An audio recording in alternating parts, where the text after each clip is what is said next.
Welcome to G Fun Facts Online. Today, we are shrinking down. We are going way past the scale of machines, past the scale of biological cells, and entering the strange, shimmering world of liquid crystals. In this microscopic landscape, a revolution is happening. It is not a revolution of gears or circuits, but of shape, geometry, and the very fabric of reality. Physicists have recently achieved something that was once thought to be impossible, or at least confined to the realms of abstract mathematics and sailing. They have learned to tie knots in continuous fields of matter. These are not the knots you tie in your shoelaces, which rely on friction to hold their shape. These are vortex knots, loops of singularity held together by the iron laws of topology. To understand why this is such a massive deal, and why it might change everything from how we store data to how we build robots, we have to start with a ghost story from the 19th century.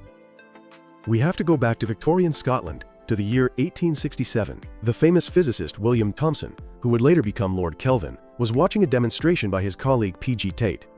Tate had built a device to create smoke rings. He launched these vortices of air across the room, and Kelvin watched, mesmerized, as they bounced off one another with a strange elastic resilience. They didn't just dissipate like a puff of smoke usually does.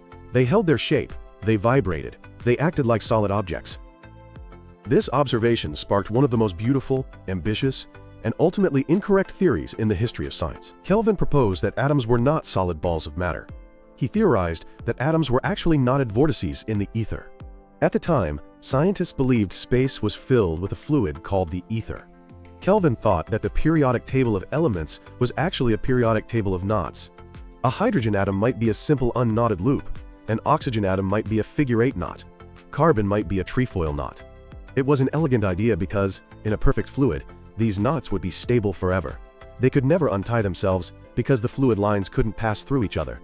It explained why atoms were stable and why they were distinct. It was a perfect geometric theory of matter. He was also completely wrong. The ether didn't exist. Atoms turned out to be quantum mechanical clouds, not fluid knots. Kelvin's theory was thrown into the dustbin of history, but the math that was invented to study those knots didn't die. It became the foundation of a field called topology.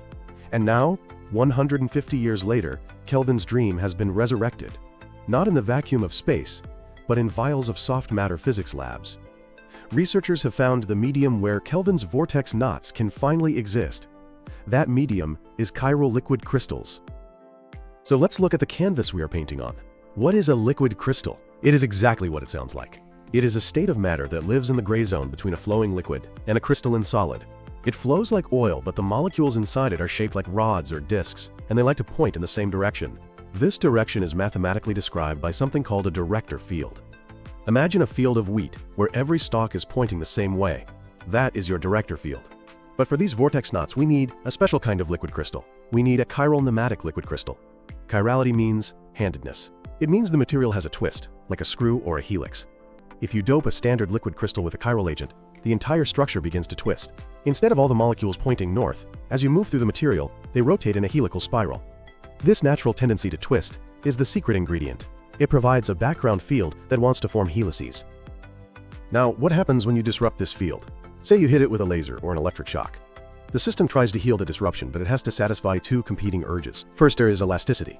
The molecules want to be parallel or twist at a constant rate. Second, there is topology. The disruption might be twisted in such a complex way that it cannot smooth itself out without tearing the field. When these two forces balance, you get a topological soliton. And the specific type of soliton we are talking about today is the heliknoton. This is the star of the show. Discovered and characterized by researchers like Ivan Smolyuk at the University of Colorado Boulder, the heliknoton is a topological marvel.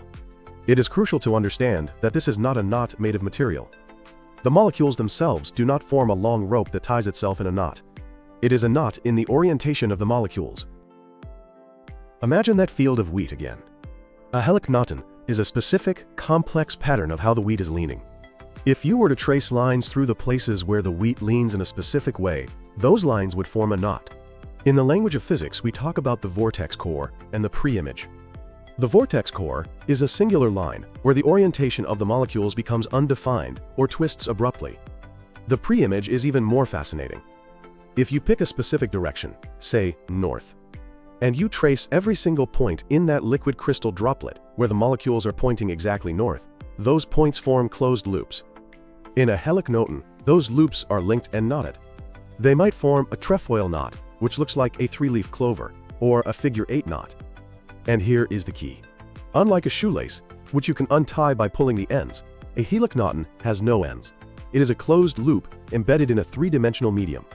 To untie it, you would have to forcefully rip the liquid crystal order apart. You would have to overcome a massive energy barrier. This gives the heliknoton what we call topological protection. It is stable not because it is frozen in ice, but because the mathematics of the space forbids it from decaying. It is a knot that exists because it cannot not exist. So how do you actually tie a knot in a microscopic fluid? You cannot exactly reach in with tiny tweezers. Physicists have to use the self-assembling properties of the material, coaxed by high-tech tools. One method is using laser tweezers, by using a focused laser beam that itself has a topological structure. Imagine a beam of light that twists like a corkscrew. Researchers can essentially write a knot into the liquid crystal. The light grabs the molecules and twists them into the knotted configuration. When the laser is turned off, the knot remains, frozen in place by the material's elasticity. Another method is more chaotic. It involves applying a sudden electric field to a heated liquid crystal. As the material cools and the field is removed, the molecules frantically try to reorient themselves. It is a phase transition, a moment of chaos. In this transition, topological defects appear spontaneously. It is like shaking a box of cables until a perfect knot forms, except in this case, the laws of physics stack the deck in favor of the knot. These knots are incredibly robust. Because the liquid crystal is chiral, it hates to be uniform. It wants to twist. The heliknoton represents a comfortable armchair in the energy landscape. To transform a heliknoton back into a uniform field, the system would have to pass through a high-energy state where the continuous field is torn. Thermal fluctuations, the random jittering of molecules, are not strong enough to push the system over this hill. Consequently, heliknotons behave like particles. They drift around, they bounce off each other. They can even self-assemble into crystal lattices. Imagine that. A crystal made of knots, a metamaterial where the atoms are not protons and neutrons, but pure loops of topology. Now, why does this matter? Why should we care about knots in a droplet of oil? The applications are surprisingly vast because heliknotons are tunable, reconfigurable, and optical.